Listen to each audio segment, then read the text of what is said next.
16일 오전 전북경찰청 앞 이윤희를 아시나요란 문구가 적힌 노란색 티셔츠를 입은 노 부부가 기자들 앞에 섰습니다. 18년 전 실종된 딸을 찾는 87살 이동세 씨와 84살 송화자 씨 부부입니다. 딸인 이윤희 씨는 전북대 수의대학 4학년이던 2006년 6월 5일 학교 종강 모임에 참석했다 다음날 새벽 귀가했습니다. 하지만 이 씨는 귀가 후 인터넷으로 112와 성추행을 검색한 흔적을 마지막으로 실종됐습니다. 기자회견에 나선 아버지 이동세 씨는 실종 당시 경찰이 사건 현장 보존을 제대로 하지 않았을 뿐 아니라 수사 과정에서 중요한 증거가 되는 컴퓨터 검색 기록마저 삭제됐다며 부실 수사 의혹을 제기했습니다. 그는 딸이 사라진 지 18년이 지났으니 할 만큼 했으니 딸 찾는 걸 포기해야 옳은 것이냐며 이렇게 뻔뻔하게 잘못도 인정하지 않고 수사는 뒷전이고 팔짱만 끼고 정보 공개 청구도 거부하는 게 경찰이 할 일이냐고 따져 물었습니다. 기자회견 이후 경찰은 설명회를 자처하고 윤희 씨 부모님이 마음의 무게를 덜 수 있도록 의혹 해소에 최선을 다하겠다고 밝혔습니다. 경찰 관계자는 사건 당시부터 실종자를 찾기 위해 노력했으나 가족들이 많은 의문을 제기하는 상황이라며 18년의 세월이 지난 만큼 어려움이 있겠지만 여러 가능성을 열어놓고 사건을 재검토하겠다고 말했습니다. 아기 호랑이를 품에 안고 환하게 웃고 있는 여성. 그녀는 서울의 한 대학에서 통계학과 미술을 전공한 뒤 동물이 좋다는 이유로 전북의 국립대로 편입해 수의사의 꿈을 키워나갔습니다. 그러다 졸업을 불과 한 학기 남겨둔 2006년 6월 종강 모임을 끝으로 행적이 묘연해졌습니다. 그리고 그녀를 마지막으로 목격했다는 남성. 유력한 용의자로 지목돼 대대적인 수사까지 받았지만 특별한 혐의점을 찾지 못했습니다. 여성만 증발하듯 사라졌고 16년의 시간 동안 아무것도 밝혀진 건 없습니다. 이 여성은 전북대 수의학과에 재학 중이던 이윤희 씨입니다. 16년 전 그날 대체 윤희 씨에게 무슨 일이 있던 걸까요? MBC 뉴스가 그날의 진실을 추적해 보겠습니다.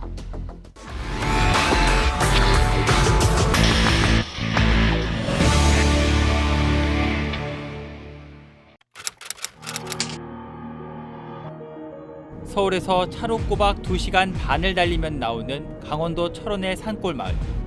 마을 입구에서도 굽이진 길을 한참 더 들어가면 나오는 집 한 채.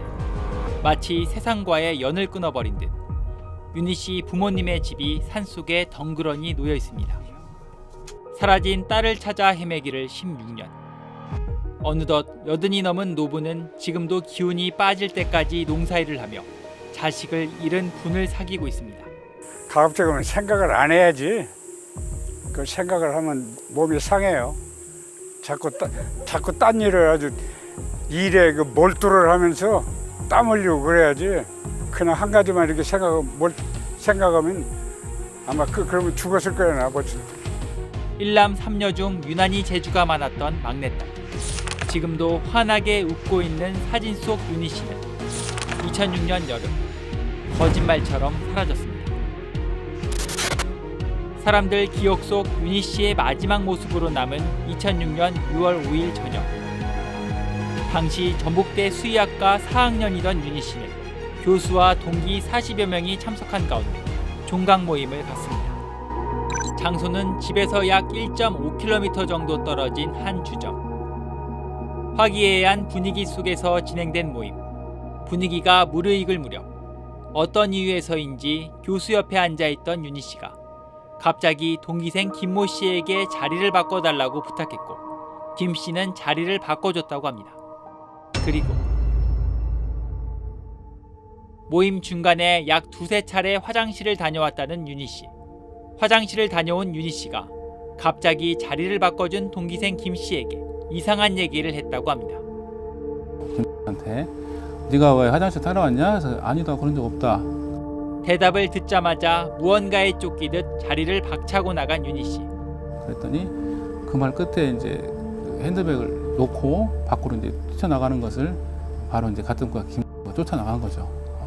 김수가 이제 따라 나가 보니까 이윤희 학생이 한 100여 미터를 좀 달리기를 했다고 그래요. 쫓아가서 무슨 이유냐 물어봐도 아무 말이 없었고. 혹시나 하는 마음에 김 씨는 윤희 씨를 따라갔고 자취방인 원룸으로 들어가는 것까지 확인했다는 게 동기생 김 씨의 주장입니다. 제가 집 앞에 뒤에서 있는 것까지 바래다 주고 그 집 들어가는 거 현관까지 들어가는 거 하고 이제 집에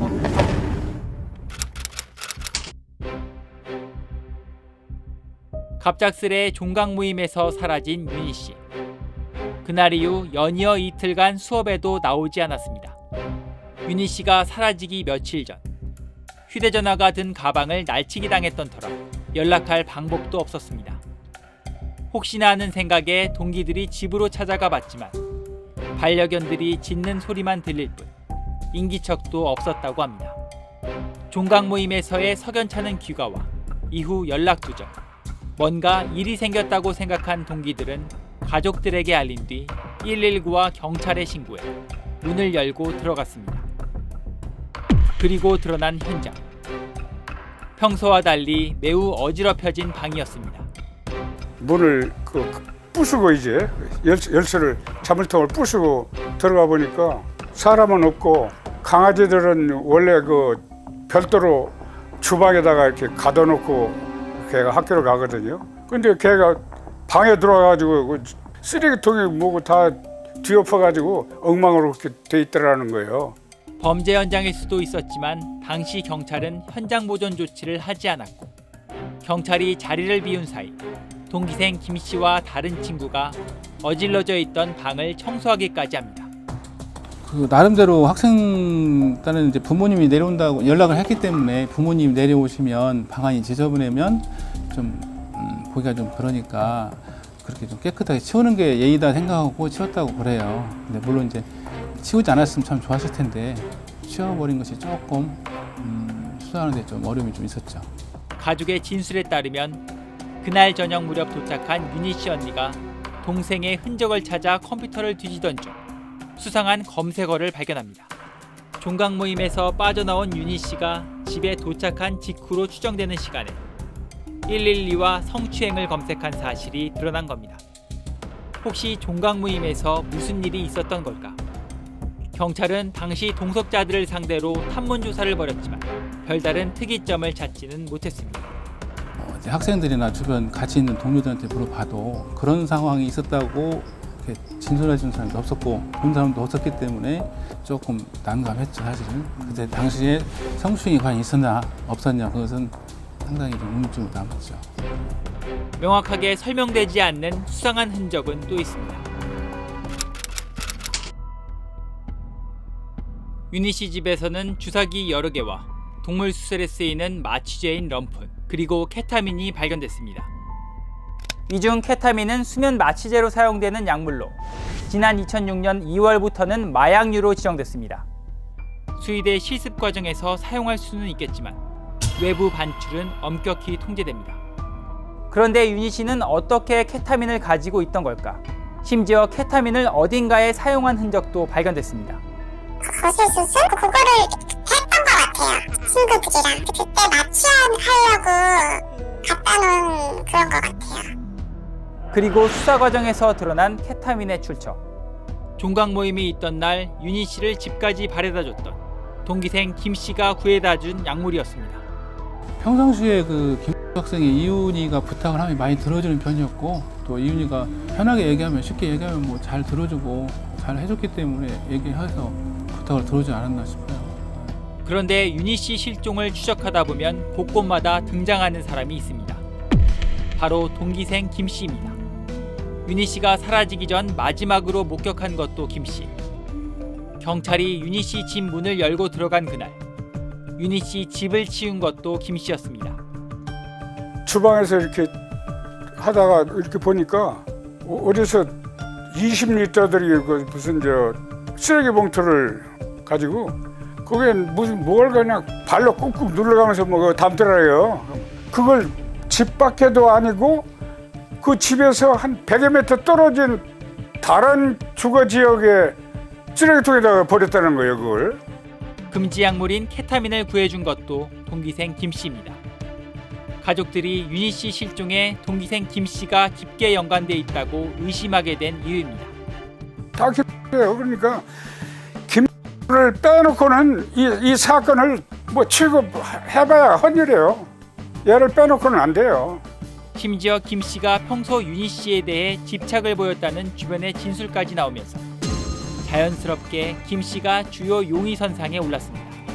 그리고 김 씨의 집에서 발견된 수상한 물건.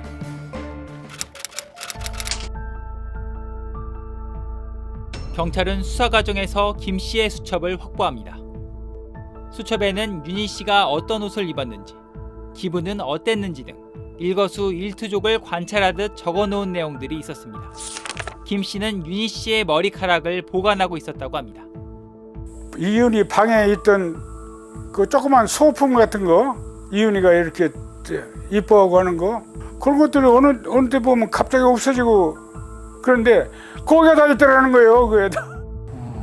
뭐 개인 성향이고 좋아하면 그럴 수도 있지만 좀 과하지 않나 싶은 생각도 했죠. 그 당시의 분위기나 학생들의 그 진술을 들어보면 김 혼자서 많이 좋아했던 건 사실이에요. 경찰은 김 씨의 휴대전화와 컴퓨터, 그리고 김 씨 가족들까지 광범위하게 조사를 벌였지만 어떠한 증거도 나오지 않았습니다. 거짓말 탐지기까지 했지만 결과는 모두 진실. 그 학생의 주변 인물들도 물론 다 해왔어요. 다 수사를 했지만 특별히 이상한 점은 발견이 못했죠. 윤희 씨가 서울에서 학교를 다닐 당시 친구들을 비롯해 주변인들로까지 수사 범위를 넓혔지만 별다른 특이점은 찾지 못했습니다. 그렇게 수년간 제자리 걸음을 하던 수사는 2009년 한 남성이 검거되면서 새로운 국면을 맞습니다. 2009년 전주 일대를 공포에 떨게 한 상습 성폭행범 김모 씨가 검거됐습니다. 그는 2001년 8월부터 2009년 3월까지 모두 20여 차례에 걸쳐 부녀자 26명을 성폭행한 흉악범입니다. 에어컨 설치 기사인 김 씨는 가스 배관을 타고 여성이 혼자 사는 원룸에 몰래 숨어 들어가 성폭행을 한 뒤 자신의 흔적을 없애기 위해 여성을 깨끗하게 씻기고 도망가기도 했습니다. 의심스러운 점은 김 씨의 범행 패턴. 주기적으로 성범죄를 저지르다가 윤희 씨가 실종되던 2006년 6월 이후 갑자기 수개월간 별다른 범행 흔적이 발견되지 않았습니다. 일종의 휴지기로 보이는 기간.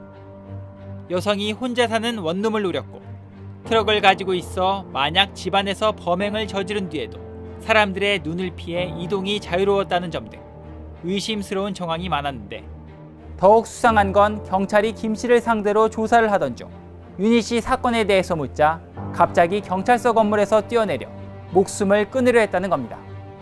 수상하게 생각한 경찰은 윤희 씨 사건을 계속 추궁했고 김 씨는 교도소에서 가족들에게 미안하다는 유서를 남긴 채 스스로 목숨을 끊습니다. 윤희 씨 실종 사건은 다시 미궁 속으로 빠졌습니다.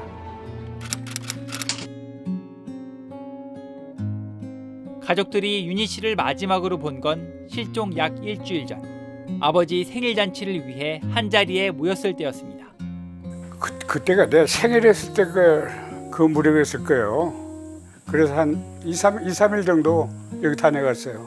그날도 졸업 후 진로에 대해 아버지와 상의했다는 윤희 씨. 공항에 뭐 그 검역하는데 그런 데서 몇 사람씩 이렇게 뽑는데 해마다 자기 시험에는 자신이 있으니까 그런데 합격할 자신이 있다고.